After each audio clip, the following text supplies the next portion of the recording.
ಕಾನ್ ಸಿನಿಮೋತ್ಸವದ red carpet ಮೇಲೆ ಆಲಿಯಾ ಭಟ್ ನಡಿಗೆ ಗುರುತಿಸದ ಛಾಯಾಗ್ರಾಹಕರು ಎಂದು ನೆಟ್ಟಿಗರ ಚರ್ಚೆ. ಕಾನ್ ಉತ್ಸವದ 2ನೇ ದಿನದಂದು ಆಲಿಯಾ ಭಟ್ ಅವರು ಸುಂದರವಾದ ಗೌನ್ ಧರಿಸಿ ಪಾಲ್ಗೊಂಡಿದ್ದರು. ಅವರು ಕ್ಯಾಮೆರಾಗಳಿಗೆ ಪೋಸ್ ನೀಡುತ್ತಿರುವ ವಿಡಿಯೋ ಈಗ ಸಾಮಾಜಿಕ ಜಾಲತಾಣಗಳಲ್ಲಿ ಹರಿದಾಡುತ್ತಿದೆ. ವೈರಲ್ ವಿಡಿಯೋದಲ್ಲಿ ಆಲಿಯಾ ಅವರು ಫ್ಲೈಯಿಂಗ್ ಕಿಸ್ ನೀಡುತ್ತಾ ಪೋಸ್ ನೀಡುತ್ತಿದ್ದರು.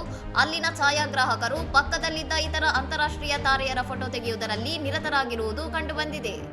ಆಲಿಯಾ ಅವರನ್ನು ಯಾರೂ ಗುರುತಿಸುತ್ತಿಲ್ಲ ಮತ್ತು ಇದು ಭಾರತೀಯ ಸಿನಿಮಾ ರಂಗಕ್ಕೆ ಮುಜುಗರ ತರುವ ವಿಷಯ ಎಂದು ಕೆಲವು ನೆಟ್ಟಿಗರು ಸಾಮಾಜಿಕ ಜಾಲತಾಣಗಳಲ್ಲಿ ಕಮೆಂಟ್ ಮಾಡುತ್ತಿದ್ದಾರೆ. ಆಲಿಯಾ ಅಭಿಮಾನಿಗಳು ಈ ಟೀಕೆಗಳನ್ನು ವಿರೋಧಿಸಿದ್ದು, ರೆಡ್ ಕಾರ್ಪೆಟ್ನ ಒಂದು ಬದಿಯಲ್ಲಿ ಗಜಿಬಿಜಿ ಇರುವುದು ಸಹಜ ಮತ್ತು ಮತ್ತೊಂದು ಬದಿಯ ಛಾಯಾಗ್ರಾಹಕರು ಆಲಿಯಾ ಅವರ ಫೋಟೋ ತೆಗೆಯುತ್ತಿದ್ದರು ಎಂದು ಸಮರ್ಥಿಸಿಕೊಂಡಿದ್ದಾರೆ.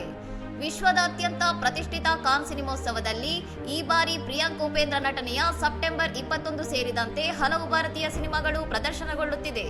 ಇನ್ನಷ್ಟು ಸುದ್ದಿಗಳಿಗಾಗಿ ನೋಡ್ತಾ ಇರಿ ಸೌರಂ ಟಿವಿ.